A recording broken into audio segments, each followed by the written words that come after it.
Hi, this is Jake Garbarino, and today I'm going to talk about the Rubinstein French, and kind of more generally how to think about the openings one plays, where I think the Rubinstein French is a very comprehensible thematic opening, and by looking at the themes we can think more about the openings you might actually play if you don't play the Rubinstein French, and most of us don't, including myself.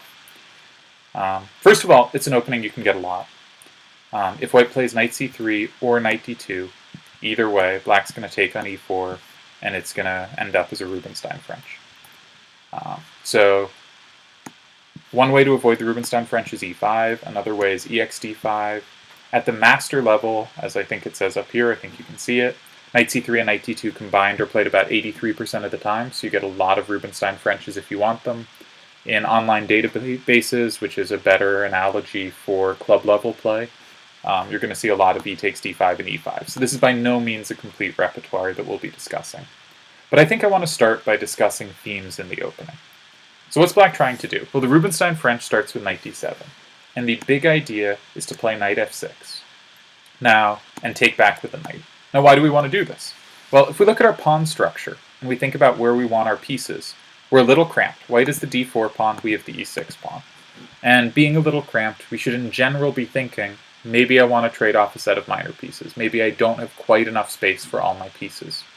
If we specifically look at our knights, where do our knights belong? Well, knight c6 stops us getting one of our key breaks in c5.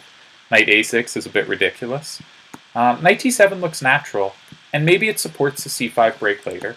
Maybe it's useful, but it gets in the way of our bishop, gets in the way of perhaps our queen. It's not clear this is a particularly good knight. Knight on e7 gets in the way, a knight on h6 looks silly, but a knight on f6, now that's a nice square. It fits our pawn structure really well.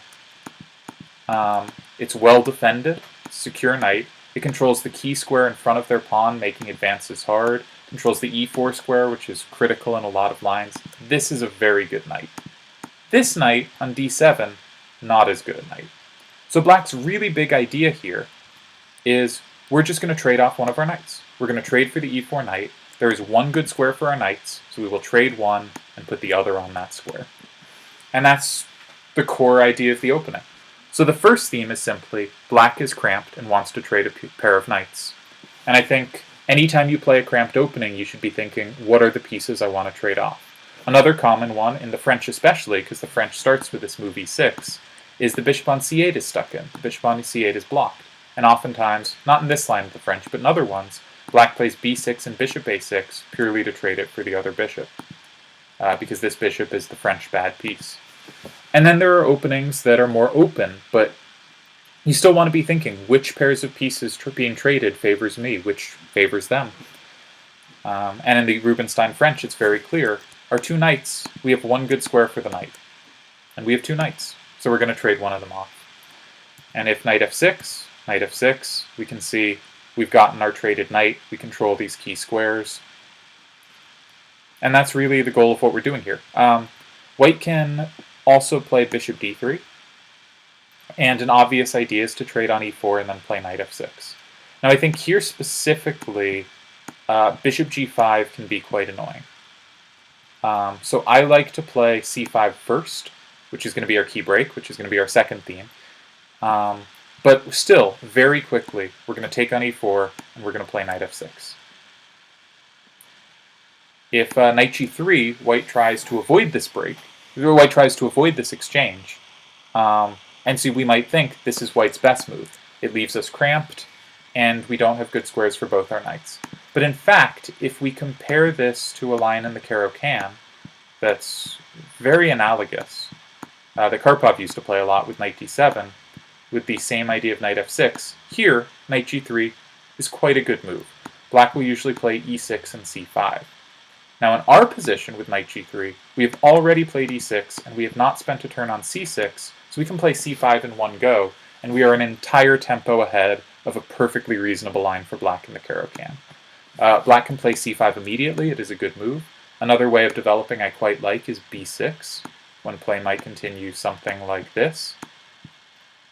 And this shows black's pieces all coming to kind of their natural squares. The bishops are on nice diagonals against the king. Oops. And black is a very nice game. It's not obvious where white's play comes from. The knight is a little out of play on g3. So white is supposed to take on f6, and this is black's first theme, is we trade one pair of knights, because we have one good square for the knight. And if you want to apply this to other openings, think, what pieces do I want to trade? Do I have more space, in which case maybe I'll avoid trades? There are lots of lines, especially in the Caro, in that analogous line, where if white, if they ever come into e5, say we've moved our knight out of the way for some reason and we question it, white moves back because they want to keep pieces on the board. Black is cramped. So in the openings you play, who's cramped? Who wants to trade pieces? Which pieces do we want to trade? Do we want to trade our bad bishop? We might not want to trade our good bishop. Our f8 bishop is definitely the easier piece to bring to useful squares. Which pieces do we want to trade? Do we have space? Are we cramped? Alright, the second theme I want to cover in this opening is the c5 break. So we're going to play the opening moves again, against both knight c3 and knight d2. This time we'll do it with knight d2. Black can get a Rubinstein French. We play knight d7 with the idea of following with knight f6. We quickly play knight f6. And when black plays bishop d3, as said, one of the ideas is to take on e4, but the other thing we can do, but even in this position, white should probably play bishop g5, I think that's precise. But here, black should play c5. Our f8 bishop might go somewhere, but we wouldn't want to spend a turn on, say, bishop e7 and then play c5, if we have a choice. So it's easier to play c5 immediately when the bishop will only take one turn to recapture. And we don't really know what we want to do with the c8 bishop yet. It's a little tricky to play b6 at this point, because white can often have ideas of bishop b5 check that are a little annoying to meet, or knight e5 when c6 is a problem is probably more precise, and then bishop b5 check, and black is in a lot of trouble sometimes. So we don't want to commit to b6, which was the other method we talked about of developing, and we might not want to play bishop e7 yet, though that would prepare b6 if we play bishop e7 and castle first. Then we can play b6, because there's not this bishop b5 check problem. So that would be reasonable, but most precise is to play c5. And we're usually looking to play the c5 break. Here, we threaten to take. Now, if white passes, or makes a normal move and we take, and white takes, we cannot take the knight due to bishop b5 check, and they get a discovery on our queen. But we then play bishop c5. We're just going to use the tempo, and when the knight retreats, now we come back to d6, and the knight's on b3 instead of d4. On d4, it could harass our bishop, but as soon as the knight's moved to a kind of useless square like b3, our bishop comes to its ideal square, we're going to castle, and we're going to get these two very nice bishops looking at their king. And that all comes from playing this c5 break. So what are some other lines? If they take on f6 and play bishop g5, do we want c5? Well, we still don't want b6, the other way of developing, because there's this knight e5, bishop b5 problem. We could play h6, this is a useful inclusion, but really, we're going to play c5. We might play h6, then c5, we might just play c5. But c5 is our key break, and we should always be considering playing it. What if they don't trade? Well, we can play c5 here immediately. Or, we now have the other method of developing. With our knight still on d7, we control e5, so white doesn't have this problem they've been giving us with knight e5 and bishop b5, so we can just trade the knight if it comes there. So play might continue. We develop normally. And after rook e1, we've developed all our pieces. It's hard to improve any of them. And so now it's definitely time for c5. And this is a very kind of standard structure. The queen might come to c7. We might expand further on the queen side. But our pieces are looking kingside. One maneuver is knight d5 to f4, often forces them to give up a bishop for it, and gives our other knight the key square of f6. If we have both knights, we should look for a way to improve the f6 one, so the second one can come to f6. But c5 is our key break. c5 is the way we attack white center, sometimes before we finish developing, sometimes after. So the second thing in any opening you play is, where are my pawn breaks? Where are my levers to open the game up? Once I finish putting my pieces on their natural squares, how do I open the game up? And in the Rubinstein French, the answer is almost always c5. Alright, theme number 3. So when I've played this game, played this opening, the position I get more than any other that's a decent amount of moves in. They trade, they play bishop d3, I quickly lash out with c5, they take, they castle, I castle. Now the question is, what am I going to do with the c8 bishop? Well, it's going to come to b7. And I get this position. And it's tricky if you don't know what to do here. White threatens bishop h7. and then to take our queen. That seems like a serious problem. If we move our queen out of the way to some square, they're going to take on f6 and double our pawns in front of our king, and that seems very dangerous. If we play queen e7, then we're probably going to sit in this pin forever. And the first time I saw this position, I didn't really know how the opening worked, and I played queen e7. And I just struggled for a long time. It was just very uncomfortable. But the move in these positions, and in basically any analogous position, is in fact to say, I'm okay with you doubling pawns in front of my king. I'll get the two bishops. I have these two wonderful bishops. And I'm just going to put my queen on c7. I'll break the pin. If you give me another turn, I'll happily move the knight away. I don't want you to double my pawns, but I'm fine if you do. And if white takes, black has this interesting way of stabilizing the king side. The question is, how are we not going to get mated by some, like, queen invasion? You know, aren't we going to have all these problems? And the answer is, if we have time to play f5, that controls e4 and g4, so the queen doesn't have this check, and the bishop is no longer on the pawn. If we can play f5, king g7, and h6, white has no checks. If the queen checks here, we trade for it, and we just have two bishops in an endgame. We should be very happy. The queen goes here while our pawn's on f5. The queen has no check here because of the pawn on h6. If the queen is on h5 or h4, it doesn't actually threaten anything once we've retained our setup. There's no checks, the knight can't come in, the bishop sacks don't work.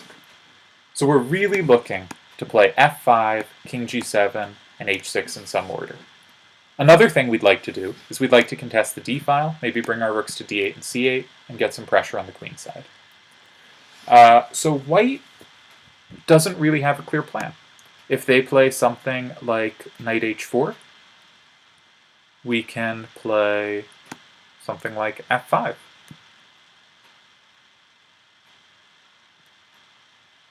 That's probably not precise. Maybe they play queen h5 and we don't have time for h6 and king g7. So the question is always, like, what's the order of these moves? If we play h6, they have queen g4 and queen h5, so that's a problem. So actually, I think what black should do is queen f4. Queen f4 hits the knight, covers some of the squares. If queen h5, then f5, and how can white continue? Where's white's attack? Black will play h6, queen g5, just say, I have the two bishops. It's a good position. But it does show that even if you know the setup you want, it's not always obvious the move order. White usually plays bishop e4 here, which makes a lot of sense. The queen can't immediately come to the king side, but it can through the e4 square. And black has the two bishops. White would love to trade the bishops off. The best move is probably just rook fd8. Contest the d-file, let white take. Our queen will still control e4, so their queen can't come over. But another useful idea is takes, and now let's think. We want to get f5, we want to get king g7, we want to get h6. What's the move order? Because if we play the wrong one first, they can make a move that prevents us achieving the others. For instance, if we play king g7 and they play queen g4 check, we're driven back. If they play something like queen h5, we just don't have time for h6. We've lost a lot of time getting our setup. If we start with f5 and they go queen h4, well, they have h6 covered, and if we play king g7, queen g5 forces us back, and we're not going to achieve our desired setup. So the desired way to stabilize the king side is going to be with h6 here. Now, queen g4 check, just not a problem. Not at all. If queen h4, king g7 is where we wanted our king anyway. So queen g4, king here. Queen h4 hits our pawn. It looks a little scary to play f5 because they have this check. But what are they doing? They're not achieving anything. They have no follow-up checks. We might at some point play rook g8. Our bishop's pretty good. We're also going to contest the d-file. Black is a nice position if they stabilize their king side. And so it's important to know that after bishop g5, this pin looks really dangerous. But if black's careful, and black does need to have a sense of what they're doing, they can play queen c7 and get a nice game. So that's our third theme. Our fourth theme is kind of what to do once we've developed all our pieces, or one typical plan. So we brought out all our pieces, one pair of knights has been traded, we achieved that. We achieved the c5 break. They do have this pin, so you might think this is going to be another queen c7 position. White plays rook he1. But actually, another plan is to play for c4. Now, this is from the game Anand Meyer, which was played either early this year of 2019 or late last year. And Jörg Meyer, who plays the Rubinstein French, he's a 2600 some player who just plays the Rubinstein French and gets good results, beat Viswanathan Anand, rated almost 200 points higher. And he did it by going for the c4 break. So we've seen sometimes we take on d4 and win some time against the knight.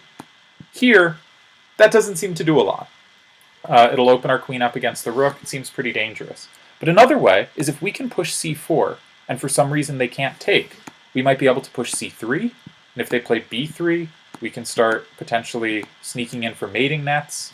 If they play, say their bishop is out of the way, I'm just going to put it on a square, I know this is hanging.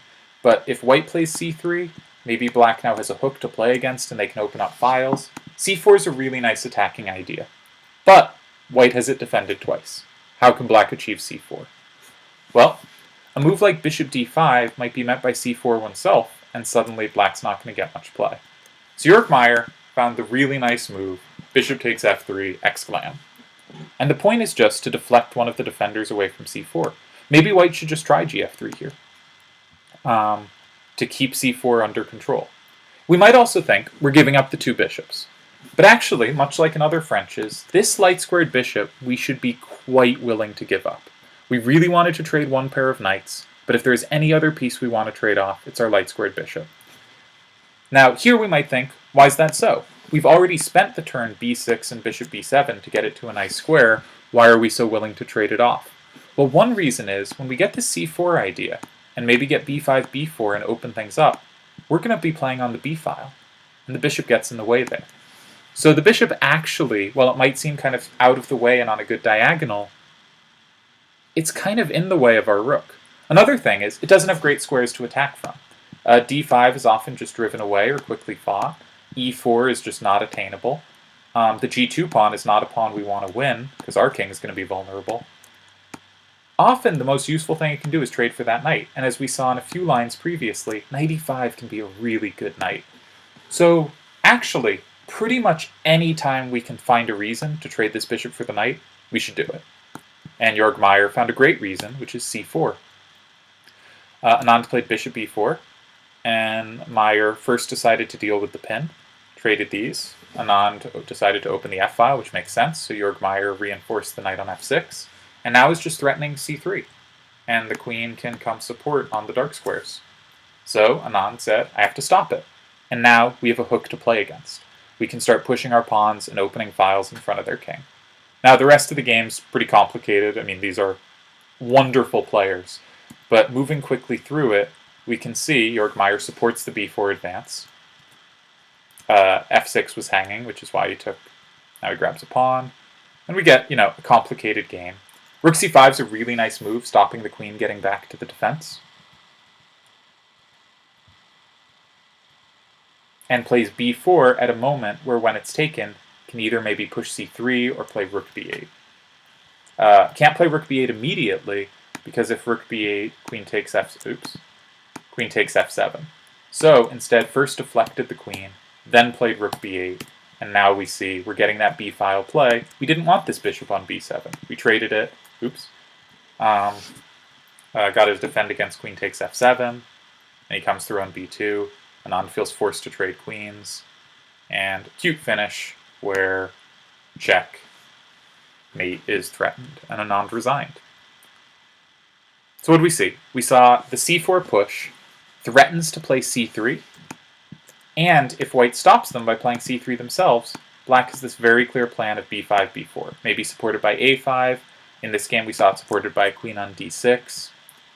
So often we want to play the c4 break, especially if their king's gone to the queen side, and we should be willing to give up this bishop to get through the break. So the next game is a game between Caruana and Meyer, and they reach this position, and Meyer played a reasonable move. He played, against bishop g3, he played c takes d4.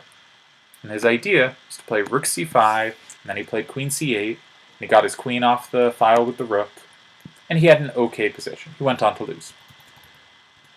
The computer recommends a really curious idea here that I've not seen in actual games, but the computer does bring up occasionally, which is just the b5 pawn sacrifice, just looking to open lines. Play queen a5. We don't even have rook b8 because of the bishop on g3, and the computer still thinks this position is pretty playable for black, I think a key point is that our wonderful knight on f6 can come to d5 and start eyeing c3. Maybe it comes to e4 sometimes too with similar points. But that's one idea. But when I saw this position, I immediately thought, what about going for c4? Surely with their king over here we want c4. And the other really good move that's better than the one Meyer made is the idea Meyer had against Anand. Take on f3, and if queen f3, c4. Now if bishop c2, b5, and this comes even stronger than normal because when we threaten b3, we'll hit this loose bishop. The knight comes to d5, hits c3, supports b4. We just have an easy attack here. Black has a wonderful position. I think the computer gives it more than +1 for black already. White should play bishop e4, and then b5. We're just going to push these pawns. Rook he1, and then knight d5 I think is a really nice way to support the pawn push. c3 is also a square the knight would love to land on in some lines. Black has a really nice initiative. So actually, white should play g takes f3, just to keep c4 under control. It is that big a threat. Now, we don't have the c4 push here, so this isn't so thematic, but I thought a cute line from this position was if white falls for what looks like a trap with cd4, or black falls for what looks like a trap, rook here, looking here, and thinking that dc3 cannot be played due to bishop h7. But actually, it's black who gets the initiative here. We can see black's king completely safe. You know, if they take, they'll get a check on e4, but we can just block. It's one check, as Grishuk likes to say. No one ever died from a single check. And it's black's king is in the open. I mean, white's king is in the open. I can't speak. So very nice position. And we can see that this c4 creates this wedge on the queen side that we can use to start a storm, we can use to open files, and often white will respond with c3. And then we have this hook to play against where we can force an opening up on the king side. So I really like the c4 idea, and that's my fourth theme in the Rubinstein. Now, if we look overall, what are we trying to do? Well, one, we're trying to trade one pair of knights. Again, we only have one square for the knight. And again, think about your openings. You know, which pieces do you want to trade? We're also happy to trade this bishop after it comes to b7. Sometimes it trades on e4, sometimes it trades on f3. We're willing to trade a pair of knights and often the light-squared bishop for something. We should know what our breaks are. Here, our break is just always c5. We're always going to play c5. Sometimes we play cd4 and pressure them that way. Sometimes we play c4 and create this wedge. That can even work when they've castled kingside. They don't have to have castled queenside for us to have a nice initiative over there. What were my other themes? I'm already forgetting. We have c5, we have trade a pair of knights, we have c4, and we have when they get this pin with bishop g5 on our knight on f6, we can often just sidestep and let them double our pawns, and the king will be fairly secure actually behind them. If we haven't castled there, we should definitely be willing to sidestep, because the king can also sometimes go queenside. So anyways, I think, you know, everyone plays some openings, and whatever openings you're playing, think about what pieces would you like to trade? Which pieces exchanges are favorable? Which pieces do you need to keep on? For instance, if we look at an advanced French, white's good bishop is, of course, their light-squared bishop. Their dark-squared bishop is on the same color as their pawns. Its control is often going to be redundant. But white's light-squared bishop is fantastic and often a great attacker. What's black's worst piece? The dark-squared bishop. It's stuck in behind this pawn. Maybe it comes here, but where does it go from there? And that's why oftentimes black tries to play b6 and bishop b6 and bishop a6 to trade these bishops. Another common way, called the Wade variation, is queen b6, bishop d7, and bishop b5. The exact same idea. Trade the bad bishop for white's good bishop, and black will have a nice game. And it will make the pieces less in each other's way, because black's a bit cramped. So think about what pieces you want to exchange. Think about where your breaks are. Here, we're always playing for c5. Love c5. Key break, open up the game. And then, when you get a typical middle game, what's a standard plan? Here, we have one in c4. It's a nice idea. You can use it in your own games. What are the standard kind of ideas that come up in the openings you play? And I think everyone should try out playing a few games in the Rubinstein French, just because it's very thematic and you can have a sense of, here are the pieces I want to trade, here are the breaks I want to achieve. You have a sense of purpose in the position. And it's nice to play openings knowing what kind of things you want to achieve out of them. And the Rubinstein French, it's pretty clear what black wants to achieve, and you can go play it and achieve those things.